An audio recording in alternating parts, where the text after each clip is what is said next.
Hello, you're welcome to the Time-With-Flora talk show where we talk, learn and grow together. And I'm really delighted to tell you we have another episode with another special guest, Kelvin Umechukwu. Hello Kelvin. Hello, Flora. Great to have you here. Thank Also you very known much. as the Tush Geek. Yeah, we'll talk about that later. Kelvin, great to have you here. So we're going to talk about you, talk about some of the great things that you're doing. Let me introduce you. And by the way, I've realized when I read your profile last week and checked all the things that you're doing on social media, I won't give it enough justice if I talk it through. So I'll just intro and I'll let you do the rest of the talking because there's so much there that's going on. You are a graduate of mechanical engineering. Yes. And you are also leading an organization called the TechQuest STEM Academy, which basically is operating in about 12 states in Nigeria, having a community of over 800 volunteers and impacting a reach of 10,000 or plus, I think you'll correct me on that, young people. You also founded another organization called Consonance, which is a tech community to support the growth of young developers, designers and entrepreneurs. And there was something else that I read here.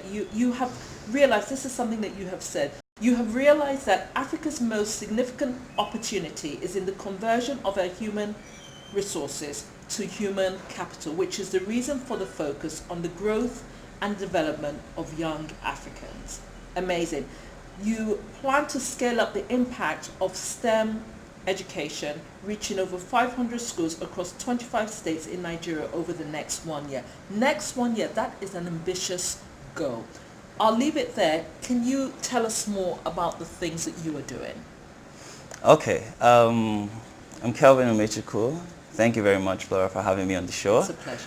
I studied mechanical engineering, and since the time I was studying, I've been interested in starting up things.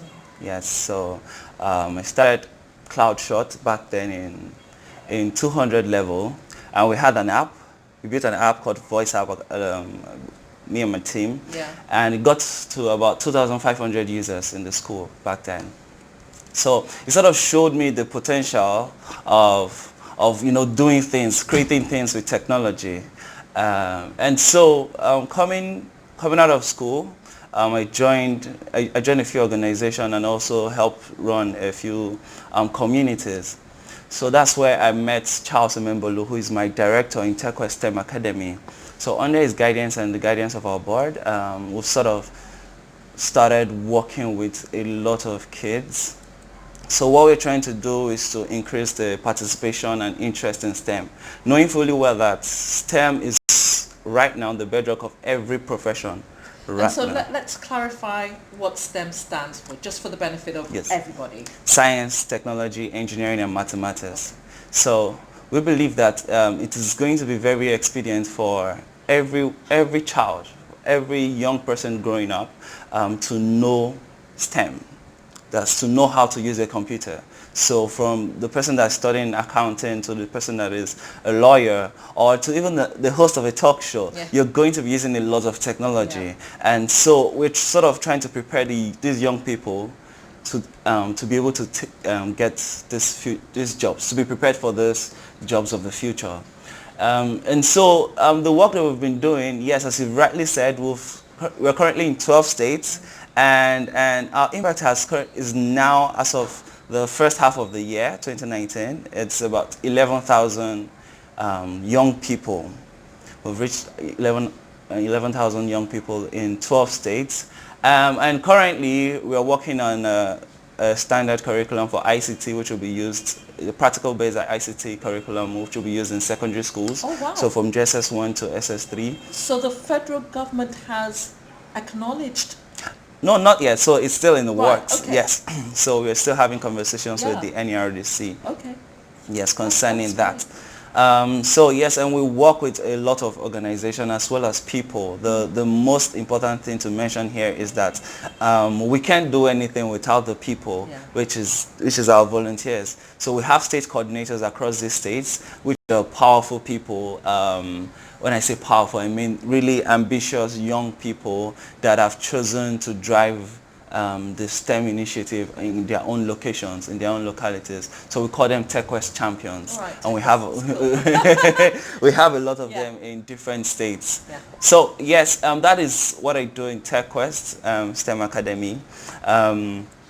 Some other things I do is Consonance, a founded Consonance, which, as you rightly said, is a community for young people, trying to support young people to be better in technology, so in the use of technology. So we have developers, designers, and entrepreneurs. So it's just an online community across board, for mostly for young people in universities.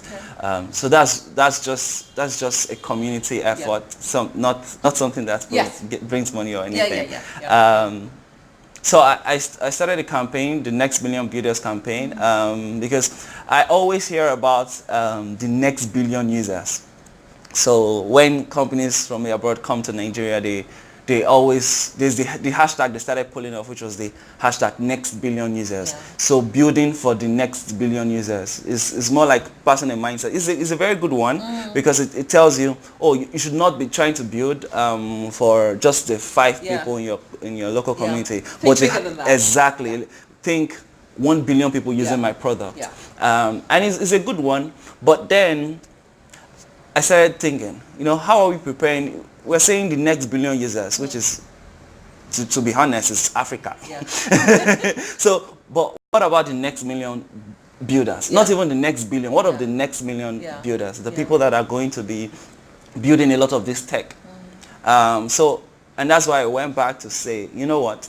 I'd rather work with the younger kids and prepare them for this future. So not only that we're working with kids, we're also working with the youth also. Yeah. So, but we're starting as low as age 6. You're building the foundation. It's the mindset. Absolutely. The consumerism mindset has eaten deep into our culture. That we have a training now. A young child is there and they have a phone. And they're already only thinking about, oh, this hashtag, oh, this is what's happening there. Oh, I'm on Instagram, they're doing Snapchat, It's nice, they know how to use this technology, but are they thinking, how was Snapchat built? Mommy, I would like to build an Instagram. Yeah. That ambition there, that interest, that thing that says, I can also build this thing. So it's a mindset that we're trying to pass across, and we're doing it with this Next Million Builders campaign. Yeah, no, fantastic. And, on that point about the mindset, and you talked, I was very impressed when I saw that you had 800 volunteers. And so one thing I said oh my goodness, how are we able to identify all these people? Because there is a mindset and that whole sort of consumerism orientation that tends to prevail quite a lot here. And you kind of wonder whether there are enough people to, give enough of themselves for the betterment of others. How were you able to identify those 800? And I'm sure, and the truth is there are so many more people out there that are willing to give for the better of everyone. How did you go on that journey in identifying all those volunteers that have come in? And I'm sure there'll be more coming in as well. Okay, so something to note is that there are a lot of people out there that are willing to do good. Yeah. They're willing to learn and they're willing to grow also. So it's more than saying we identify them. Yeah. It would be better to say they identified us. Great. Yes. So I think I posted a tweet last year. Yeah. I think it's pinned on my profile. Yeah. Where I said, we're needing, I did volunteers in 5 states that are willing, I mentioned the states that are willing to volunteer to train kids, and the tweet blew up. We had over 1,200 people that signified interest, which was like, wow, you're not going to be paid to do this. Yeah. But they have that interest already at heart. So Nigerians. All Nigerians. Absolutely. No, but the truth is there is a thinking that we don't have that mindset here. Enough of it. It is here, but there is just not enough. But that just was a classic demonstration that that's not true. We have the people. We have the people and we have the interest. The only thing that is needed is the platform, and which is what we've sort of created, a platform where, as a volunteer I can come in, I get trained, I get shown the ropes, and I get paired to a school to go there to train kids, maybe for 1 hour a week. And it's sort of fulfilling for the volunteer, as well as helping us to also reach our goal, also helping the nation also to grow. Absolutely. So it's sort of like a win-win situation for everybody. Yes, and one thing that we're now trying to do is to see how we can sort of provide much more, let's call this motivation, or yes, let me just call it motivation, because it's not easy for a young person to just keep spending money, transport yourself to a school, We're seeing how we can also provide that. And yes, the good thing is that we have companies also that are interested in doing this. That's one powerful thing that we've seen, and we're working with a company right now, and we're going through the sponsorship of this organization, we are going to reach out to 4,500 kids in 3 states. Yeah, great. Yes, in 45 schools. Now, take a look at that. Now, these volunteers that are going to be part of this program are going to be provided with something that they can use for transportation and maybe feeding, which is something that, as a non-profit, we may not be able to provide that, but with the support of this organization, we can be able to do just that. So we have organizations like that, even Google, and we're seeing more of local companies now, even interested in supporting the cause. No, fantastic. So, listen, what is the motivation for you? And I know that in the beginning you said, you understand the whole picture of the future, that we are going to need technology is continuing to be and will be the enabler of pretty much everything. Doesn't matter what space you're operating in, it will be there, and therefore we all need to be engaged and understanding of the technology, hence what you're doing. But on a personal level, what is it that drives you? What is it that has inspired you to chart this particular course? Okay. So I think it started when I was in university. I super really wanted to be a mechanical engineer. I wanted to build cars. Yeah. It was interesting because at that time it was all about the thing I wanted to do. But I started meeting people. I met a few friends, Ademola Oyewale, Perfect Makonju, Hani Otoniyo, Joe Dukerika, just a few people that sort of inspired me too, because they were also interested in a lot of things. They were also interested in this tech drive. They had it in them. And so we started working together, and what we did is that we built a company. We built a company. These are just young students. We're in 200 level, 300 level. We built an app, a platform. And the marvelous thing is that nobody was paid to do any of these things. Yeah. All these people did these things like for free.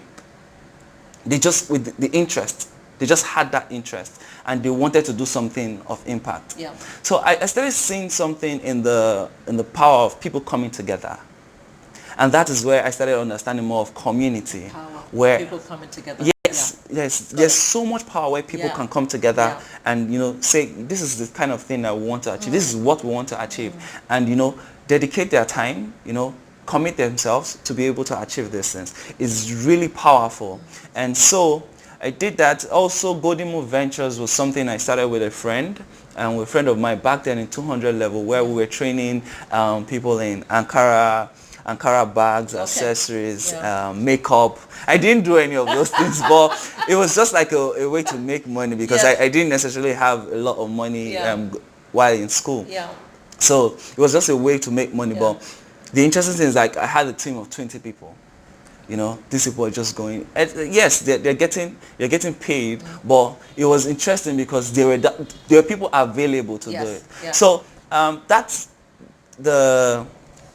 it continued from there to show me that, there's a lot that can be achieved when people come together. And that's where I started becoming more people-driven rather than even the product-driven. Yeah. So rather than thinking, I want to be this or I want to do this, what is that thing that big thing? Yeah. That very big thing that is almost impossible for me or for any one person to achieve. Yeah. And can I get people to be able to achieve that? The power of people. Yes. And so that's what I've been up to for the past, for the past few years now, working with people. So started the community consonants, working with a few communities like 4Loop, GDG, You have CodePen.io, Ingressive community. So there are things that we can achieve, and let us do it. Yeah. So that's sort of like the personal motivation for me. And very impressed by that. So with everything, with what you're trying to do, through the power of people, when you consider the Nigerian landscape, what is it that excites you about where you are, and what is it that scares you? Okay, interesting. The thing that excites me most is not even the things that I see in the tech or the new things that I hear about. It's in the people. It's so exciting where the state court of Ekiti, Favor Chukwedo, it comes up on the group and it's like, oh, last month we impacted 635 kids in Ekiti State across a few schools. That's powerful to me. This is somebody I met during my NYSC camp in Ekiti State. And just that we spoke, we interacted, and he sort of caught the fire, and he was so interested. He formed his team. I was not even there. He formed his team, and now they're doing big things in Ekiti State. So also I was invited to give a talk in Ogun State, and there's this guy that I trained, Israel Oyinloye. I trained him in Lekki. We had a training. So he buzzed me and he was like, oh, there's this talk. He wanted me to come give a talk. I was just like, oh, that guy that did the training. Only for me to get there, and he started his own outfit. Your training was in Redemption Camp, like for school teachers and school owners. And the powerful thing is when he stood up and he was talking and he was like, oh, here is this young man that has truly impacted me, and with what he learned from me, he's gone out to train over 500 kids in Ogun State. That's powerful. It's so much exciting because only those little things I'm like, what can we do more? Like just a few more exactly people like just not knowing these few things is like, what should I be expecting in the next 1 year, the next 2 years? So that's one thing that really excites me. For one thing that really scares me. So Nigeria is a very unique place. Nigeria is so unique.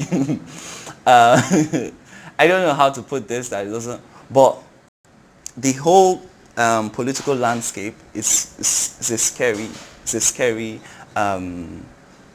arena. It's we see in our work we do now, we have a partnership letter from Ogun State, the Ogun State government, that's the Ministry of Education, Science and Tech, and we have from Anambra State.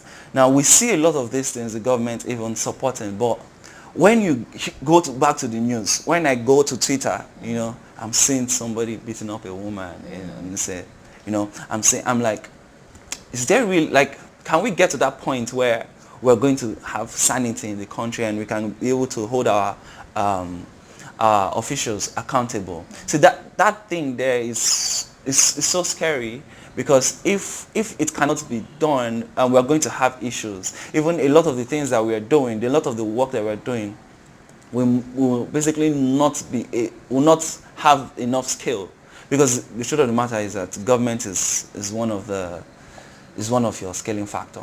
Like, you have to consider the government, yes. And if the government does not have their own thing together, if they don't have their own house together, if they cannot come in and set on goals where people like us will be able to help fulfill those goals, it's sort of sad, and it's a scary thing that we're going to always continue to run on our own. And so yes, I have that scare. Your scary bit. Yes. Yeah. So you were thank you. You said something about 1 year from now, 2 years from now. So let's look ahead, because everything that you're doing, you're clearly working towards some kind of destination. I would just like to have an appreciation of where you see things with you and with what you're doing and involved in the next 2 years. Okay. So in the next 2 years, it looks very like it's ideal, in my head I'm seeing an ideal situation. So it looks, but you'll keep walking that walk towards it. Yes, to the best of your ability, won't you? Exactly. Absolutely. So looking ahead, I can see that I can see much more people interested in STEM. Can see that we have a lot more female children and female young people also interested in the STEM space. We have sort of like a lack. Yes, there's it's not necessarily an equal platform. If you go to a team now in the tech space, you probably see 10 guys for every lady. So and which is a bit of a token presence. Yeah. Okay, somebody actually hit me up one day and he was like, please, I need a female. I said, why you like like we just need to have that diversity, you know. So it's almost like, oh, it's a pity hire, which is not supposed to be. So we have a lot of females that are very talented, and the culture did not necessarily put the male and the female on the right platform, on the same platform. So females are not necessarily tending towards the technical field. And so many of the work that we're doing, we're hoping that we see much more female participation in STEM and driving more interest. And we already see that in the small scale right now. Imagine it in the 36 states in Nigeria. Imagine what will happen in the next 5 years when we have, say, 40% interest and participation of the female child in STEM. So I'm seeing much more schools being adopting STEM education as part of their program. So one of the things that we do is that we try to complement traditional academic learning with an introduction to STEM. So I'm seeing that more schools are interested. So right now we have schools that are interested. We have about 60 schools, and we're going into 45 schools by this summer, which is interesting because now we are going to having more schools that will be taking STEM. Some of these schools are they'll say they don't necessarily have time for this, or they're not necessarily interested in it. But we're seeing more of these schools also see that, oh yes, I think this is important to the future of my kids, and if we can get this knowledge, get them this knowledge, they will also have more international standing. They will also be able to go for international competitions, which will also drive growth in their own school. So they're now seeing it as a win-win situation, which is actually powerful for the kind of work that we do. So then we're also seeing more. I'm seeing more solutions being built locally. Yes, we already started seeing that. And if you can look at the space right now, cut across, you see a lot more young people doing stuff. Go to the music, go to the tech space, go to I don't know, any space. And we're embracing all industries anyway, and we need to do more of that. Exactly. We understand the role that technology has in underpinning, the facilitation of all those things. Exactly. So it's powerful, and we're going to be seeing much more of that over the years, because I have a very young lad right now. That's his name is he's Helen Imore's son. And Onome, yes, thank you very much. My name. Wow. This boy has built over 15 games right now. Yeah, that's what Onomes do. Okay, interesting. Come on. And it's so powerful because we even brought him in because we have a STEM kit, an electronic STEM kit that we've built, which is not necessarily out there in the market yet, but we have a STEM kit that we've built, and we brought him in to test. He and some other kids, and it was just powerful what he could be able to create with that kit, not with little or no supervision.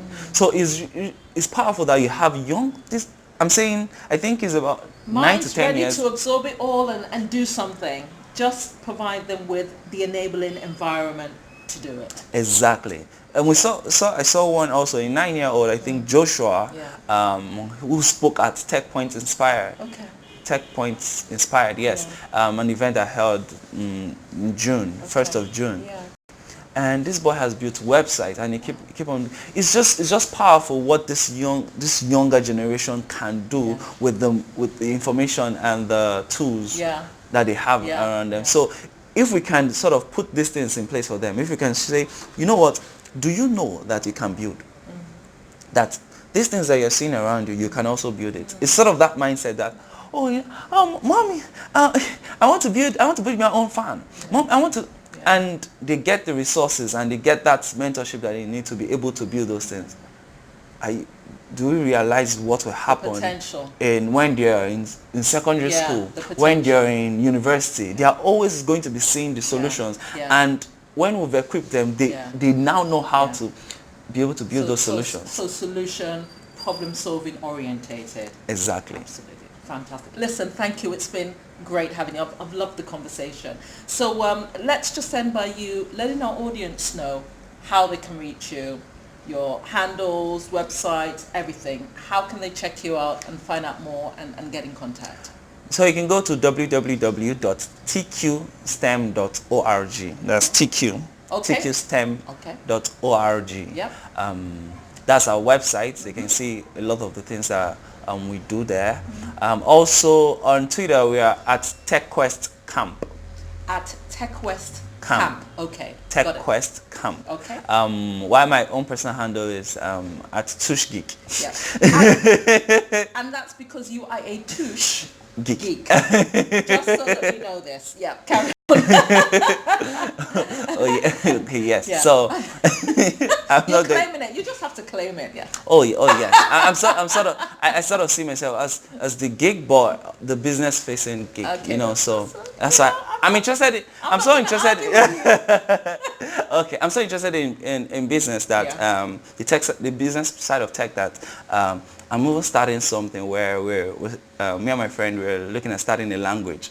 A tech language, which is Egolang. We call it Egolang. You know, wow. Ego, which is money language. So Egolang. So we have our own frameworks and we have our own syntax. So it's something that we're just doing for fun, but it's interesting. Is this going down the kind of Bitcoin route, or maybe? No, not necessarily. But this is sort of to help people to understand the business side of tech. Okay. So a lot of tech people do not necessarily know how to sell. They don't know how to sell themselves. They don't know how to sell these products. But it's all about the bottom line. Yeah. Yes. If you're building any product, if you're building any platform, you have to ensure that you stay in business, and that's where it comes to the bottom line. I see a lot of young people, they're like, oh, you know what, I want to earn 700K, I want to earn 1 million naira. It's nice, but I'll ask you, how can you be able to match that with what goes into the company's bottom line? That's the disconnect that a lot of them do not see, and it's sort of something that I'm interested in pushing on. That's good stuff. That's that business part. For you techies. Keep being Tush. Anything else? So apart from at Tush Geek, anything else? Is that any other ways to reach you?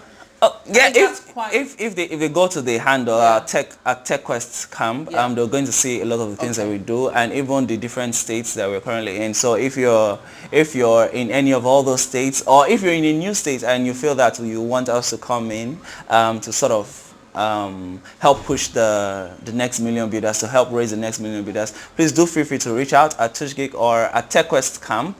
Somebody will definitely reach back to you. So yes. Brilliant, lovely. It's been wonderful having you. Thank you so much. You've shared so much. We've learned so much. Thank you very much. Looking forward to seeing where you're going with everything. It's really, really great. Just keep on the journey. It's an amazing one. Thank you very much. Thank you for joining us. You've been on Time-With-Flora, where we talk, learn and grow together. And so we'll say bye-bye for now. Bye. Bye. Bye, everyone.